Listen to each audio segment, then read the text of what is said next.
Hey, it's Jesse from the Vegas Guys Locker Room. You guys ever thought about starting your own podcast? Whether it be for business, personal, or simply talking about the things you love?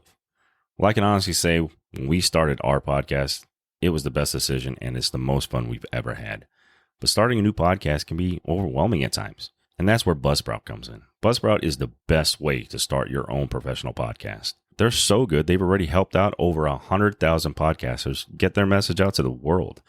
Buzzsprout offers you so many tools, like a great-looking podcast website, audio players that you can drop into other websites, detailed analytics to see how people are listening, and tools to promote your episodes, and more and more and more. Buzzsprout even gets your show listed on every major podcast platform, such as Apple Podcasts, Spotify, and Google Podcasts. They provide so many tools to help you get started with tutorials on YouTube, podcast tutorials, everything you may need to get your journey started. So if you're looking to start your professional podcast today, follow the link in the show notes. This lets Buzzsprout know that we sent you and help support our show. Buzzsprout, the easiest way to start a podcast.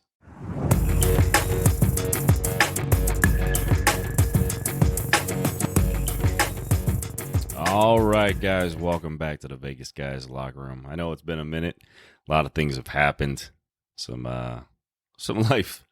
life happened. So, listen, a lot of things have been going on since last time we talked. NFL offseason is in full swing. NFL released their schedule. Should be interesting. A lot of Christmas games I looked at. It's going to be some interesting games, especially for my Niners. They got a lot of short weeks and special games going on, so it's going to be interesting. Draft happened. That was an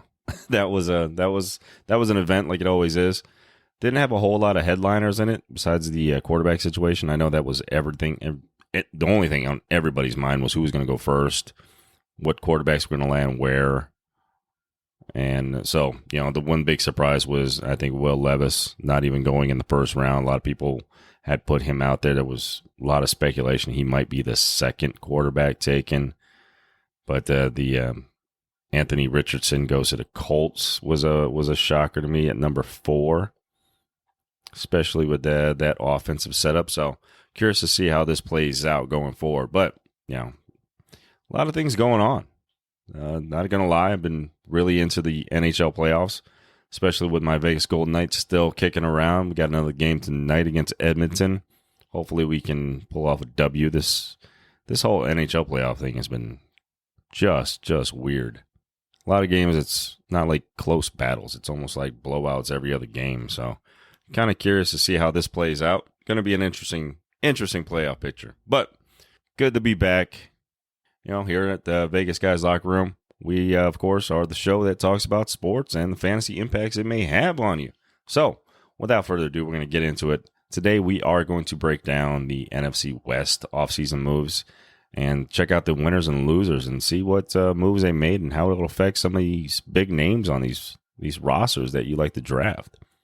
So, starting with the NFC West, of course, we're going to start from bottom to top. We'll go with the LA Rams. Once the king of the league, and how fast the mighty have fallen. Big question for the Rams is going to be Matt Stafford. Matt Stafford, coming off the injury, really contemplating retirement during the offseason. How healthy is he going to be coming back? Not sure. I don't know if I would like to draft him in any leagues. There's not a whole lot of weapons there. The offense seems kind of stagnant. It was great to, the one bright spot was Cooper Kupp. I mean, he was by far and large the number one receiver and before he got injured. The question is, can he pick up where he left off? I don't think I'm overspending for either one of these guys. Matt Stafford, I don't think I'm even drafting unless I'm in a super flex or 2 QB league. Matt Stafford's probably just not worth going after. We don't know how healthy he is and how much he really wants to play. He's accomplished his goal getting the Super Bowl ring. I think he's pretty content with the career he's had. So that's going to be interesting. Cooper Kupp, of course, the injury coming off that. Where does he go from now? And how's this offense going to look when you really know the one weapon's going to get it? So he's going to get his looks. I don't think I'm overdrafting Cooper Kupp. Of course, if he's available, you still got to take him. He's still one of the premier wide receivers in the league. So you gotta grab them if you can at a good price. You definitely don't want to overreach for Cooper Kupp though this year. Question for the Rams is the running back situation. Cam Akers, man, that was a soap opera of a roller coaster going on last year. He's the starter. He's not the starter. He wants to be traded. He's not even on the team. Man's not even dressing. Then all of a sudden he becomes a starter. Very odd times there with that running back situation. Of course, the O-line's not looking great. My biggest question, though, was Kyron Williams. I know a lot of insiders had him having a big role last year, and of course that didn't happen because he got injured on the season opening kickoff. So could he have a role this year? You know, they didn't really add a whole lot of pieces this year. But of course, they traded away a lot of their draft capital to win that one Super Bowl. But hey, that's the bet. That's the way to get there apparently for them. So they did draft Zach Evans. Interesting running back, really a lot of talent, just a lot of off the field questions, a lot of character issues with him. I'm not sure. A lot of people are excited to see what maybe he can produce, but being a 6th-round draft pick, I mean, there's not a whole lot of draft capital there, so I wouldn't be shocked if he's on a short leash. If he doesn't come out and just stun everybody, he might not even be on the roster come the beginning of the season. I think the only people I'm looking to draft is Cooper Kupp on this team. I mean, even the defense is kind of suspect now. And Bobby Wagner plays for a season because he thought he was going to a team that could have some success at repeating, and that just kind of didn't happen. He leaves, gets out of his contract, goes back to Seattle. Yeah, I'm not high on anybody really on the Rams besides Cooper Kupp if I can get him at the right price. So I'd probably stay away from any LA Rams players in fantasy just for the time being. Maybe keep your eye on a couple guys for waiver wire pickups during the season. But other than that, no, Matt Stafford, 2 QB league maybe, Superflex. But other than that, Cooper Kupp's the only one I'm looking to draft. Next, we're going to talk the Arizona Cardinals. What a mess of a situation that turned out to be, right? Everybody thought they were going to take the next step, made it to the playoffs. Kyler Murray was looking like the true guy that it was going to come through and really take this team to the promised land. Then last year happens. They spent the offseason looking to rebuild for the future. So Kyler Murray, of course, injured late midway through the season, will not be ready for the beginning of the season. So it might not even be Colt McCoy because he's coming back off of his own injury, and he might not be ready for the beginning of the season. So I think you're looking at Jeff Driscoll, and I think they did sign David Blau to a 1-year contract. So that shows you what they really think is going on in their locker room. And yeah, it's not looking good for this team. So they did draft a couple key guys. Paris Johnson, the offensive tackle, I think one of the best that was in this draft that was available. That gets them some O-line help, especially on the pass blocking. They went and got B.J. Ojulari. He hopefully produced some sacks. I mean, there's nobody returning to this defense from last year's team that had more than 4 sacks, I believe. So interesting year. But they did make a lot of great moves in the draft. I was really impressed with how they performed their draft. They kept moving back and acquiring more and more picks, especially early round picks, especially for next year, which is great. Good for them to rebuild. Nice moves by the new GM there in Arizona, especially to move out of, I believe it was number 3 to the Texans and get the Texans next year's first round pick, which is projected right now to probably be a top 5 pick. I mean, they're a rebuilding team without a whole lot of talent on that team. And yeah, they do go out and they get C.J. Stroud. They didn't really get any weapons to go along with that. So, going to be interesting. I think you're going through some growing pains. So, I thought that was a good pickup by the Cardinals. Definitely drafted for the future. But as far as fantasy-wise, you still have some studs on here that people want to draft just on names alone. James Conner, listen, 2 years ago was one of the best running backs in the league, but you knew he was not going to sustain that touchdown performance. And, of course, he goes from, I believe, 15 touchdowns to 7.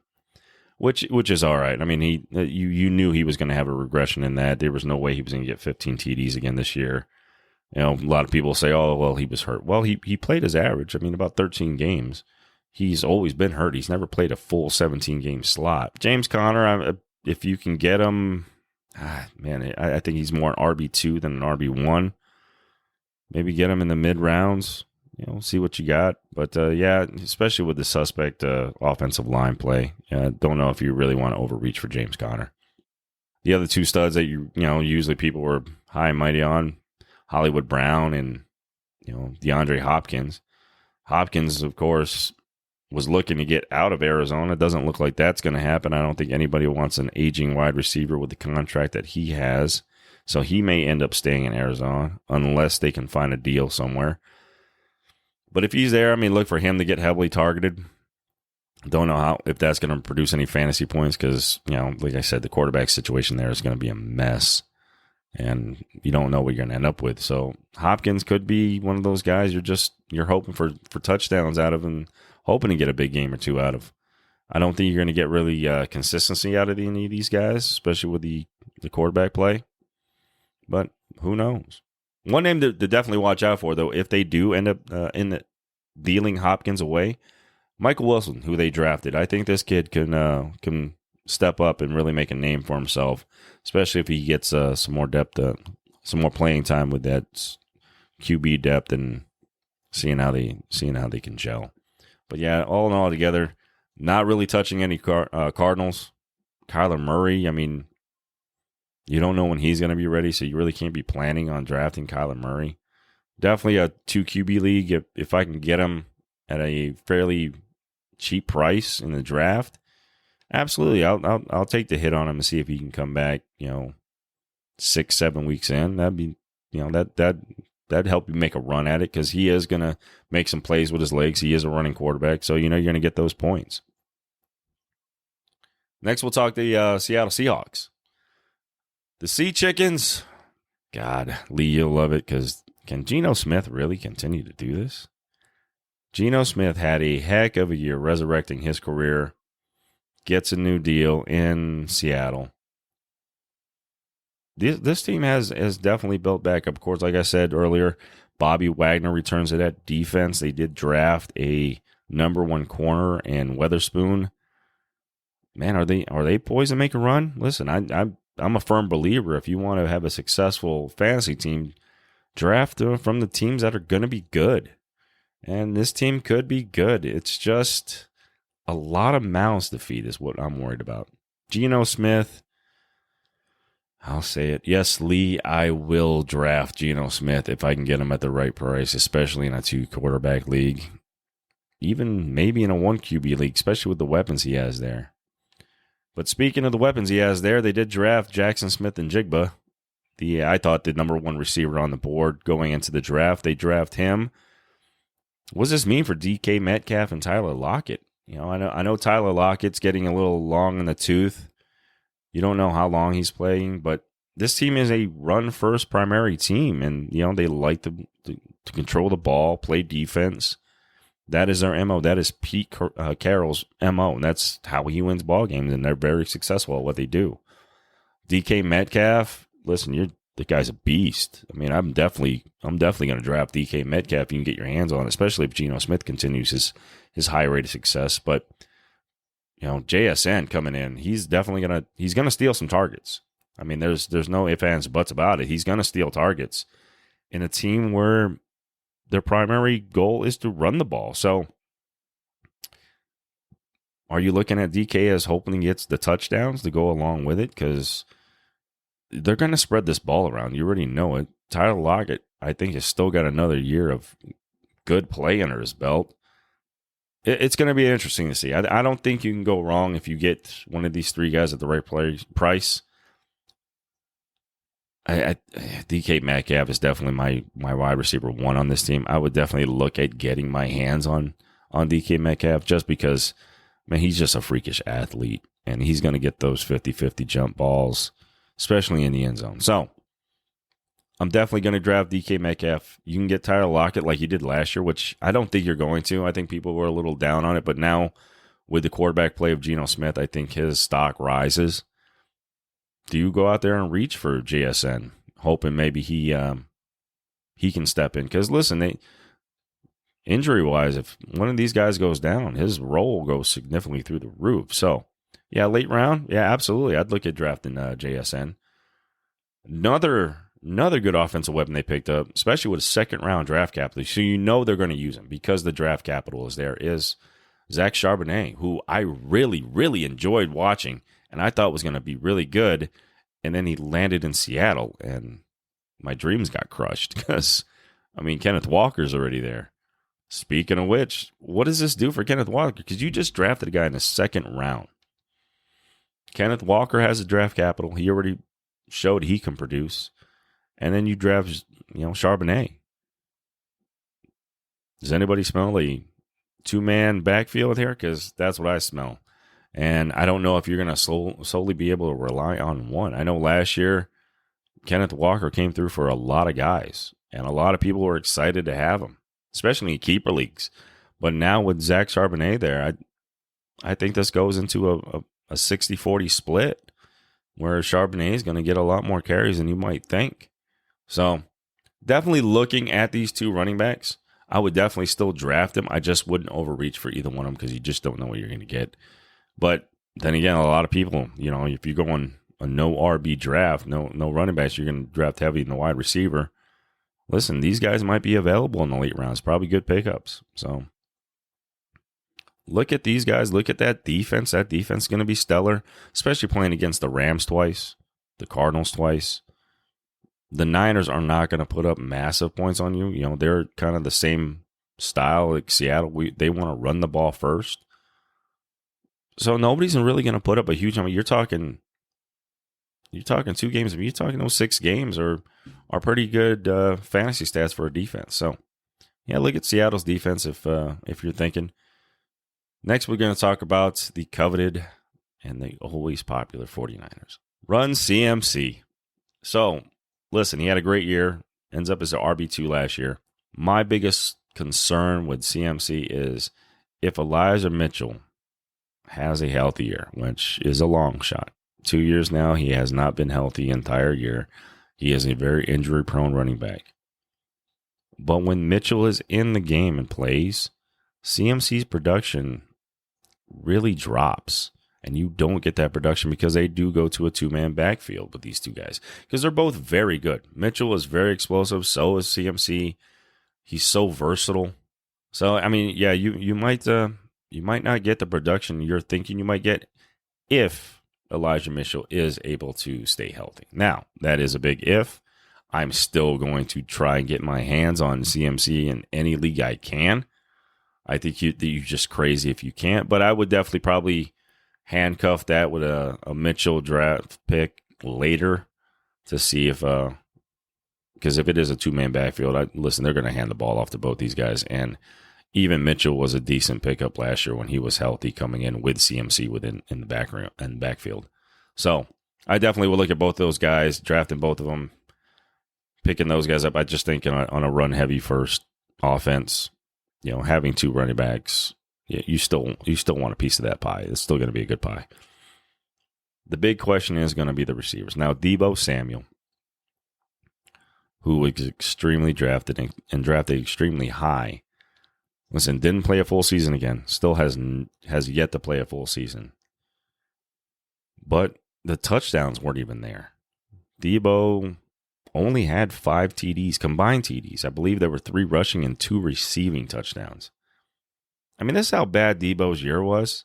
He was outscored by Joshua Palmer, the 3rd option on the Chargers offense. And he was also outscored by Drake London on the team that threw the ball, 15 times a game? That team is the ultimate run-first team, and he was outscored by Drake London for the year. So, listen, Deebo Samuel, it's tough, especially with Brandon Ayuk having such a stellar year, 114 targets, 8 touchdowns. I don't know. It's going to depend on who the quarterback is, because if it is Brock Purdy, you're going to have to scheme Deebo in. It's going to be interesting to see where they go with this, because Brock Purdy really showed that he could be a starter for this offense. Trey Lance, he is still another unknown. You know more about Brock Purdy than you do Trey Lance. So it's gonna be interesting. It's just hard to see them move on from Trey Lance, especially with the draft capital that was spent on him. I think they do try to figure out a way to get Trey Lance involved.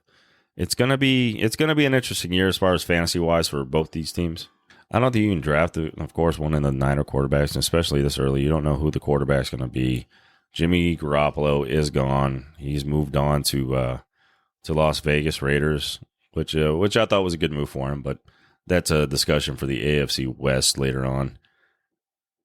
I don't know who I would take. You definitely want stock in CMC. I would take maybe the handcuff and Elijah Mitchell because you're probably going to have a two-man backfield, and if he can stay healthy, I think both those running backs could be fantasy worthy. Mitchell filling in for bye weeks. He wouldn't be the star-studded. You know it's going to be CMC who's going to get the majority, but the production-wise, I think both of them will play and get good touches and get good involvement in the offense. The receivers, I don't know. I almost want to take Brandon Ayuk in 114 targets. I mean, he's definitely the better of the two as far as playing the wide receiver role. Debo is the more dynamic athlete, and getting the ball in his hands is very important. I think they just have to figure out more ways to do that. I know they did run the ball with him a few times, quite a bit actually, last season, getting him involved, making sure his hands get on the football because he's just such an explosive player. It's hard not to want to draft Debo Samuel. How high do you reach for him? I definitely don't think you grab him in the first 3 rounds. I think there's plenty of other wide receivers that you could grab that will definitely be more consistent with high ceilings. Debo is a wild card at this point. You just don't know his health. How healthy is Debo Samuel going to be going forward? I mean, he still has never played a full season. He's getting in there. Debo Samuel's contract is becoming an issue, especially for this involvement. I mean, you gave him that lucrative deal, and he's not even the wide receiver 1 on your team. It's going to be a huge question. Brandon Ayuk, of course, contract coming up. So there's a lot of questions coming into this season about these 2 wide receivers. I definitely like Ayuk, but, I mean, it's hard to pass on the ceiling that Debo Samuel has. Debo has the higher ceiling, but he also has the lower floor. That's the hard part. Because if he's hurt, he's hurt. Brandon Ayuk, you know they're going to get him involved. You know he's going to catch passes. How big of a day is he going to have? Now, the other person that we got to talk about is George Kittle. Finished as the tight end 3 last year. That one is a tough one. I don't know. Listen, unless you're in a league where you have to draft a tight end, yes, I would definitely be taking George Kittle. He definitely would not be in the top. I don't know if he'd be a top 2, maybe a top 5 pick, just because of his targets. His targets went up when Purdy was the quarterback. He was the number 10 targeted tight end in fantasy. So, I mean, the opportunities he has to capitalize. So you know you're going to need touchdowns because there's just too many weapons to get the ball on this offense where it's not like in Baltimore where you had a Mark Andrews where he was your stud. There's so many other weapons on this Niner team that you're going to have to feed. You're going to have to capitalize on George Kittle. So George Kittle, you're hoping finds the end zone a lot. I'm not overreaching for George Kittle. If I don't get him, I'm not disappointed. I think there's plenty of other tight ends out there that can get you what you need. Kittle on a consistent basis is just not going to be there. I'm definitely not looking to draft him, but if he's available at a very convenient spot, you know, especially like in that RB dead zone where everybody falls into, yeah, I'll definitely reach out and grab him. But I think there's a lot of upside to drafting somebody else dropping back in the draft, especially for tight end. I don't think I'm going high on George Kittle. I think there's only 2 tight ends I'm really looking to grab, and of course it's Travis Kelce and probably Mark Andrews. I think other than that, I'll wait. I'll wait till it falls to me. I'm not going to overreach for a tight end. So, but yeah, to each his own. You want a complete team, draft your tight end, get the guys you want. Remember, it is your fantasy team, guys. Take who you want. Root for the guys you want to root for. So that'll just about do it for this show, guys. Hope you enjoyed it. Glad to be back. I know it's been so long. I missed you guys. I missed talking with you. I hope everybody up there hasn't forgotten about me. So looking to put out more content, getting this started on a regular basis. Next week, we are going to dive into, we're going to look at the NFC South and the NFC North. We're going to break down those two divisions, look at the fantasy impacts and what they've done this offseason and in the draft. Going to get through that. And listen, guys, football season will be here before you know it. It's already the summer. We're getting there. We're inside the NHL playoffs. I know the NBA playoffs are going on, but any of you guys who know me, I'm not a big NBA guy. Haven't been for years. But the NHL playoffs are going on. The Vegas Golden Knights are still into it. So, you know what I'll be watching, guys. So until next time, guys, thanks for joining the Vegas Guys Locker Room. Please support us. Follow us on all your podcasts, Apple Podcasts, Spotify, Google, all your major platforms. Please follow us, subscribe, get notified when we come out with new content, and I'll see you next time, guys.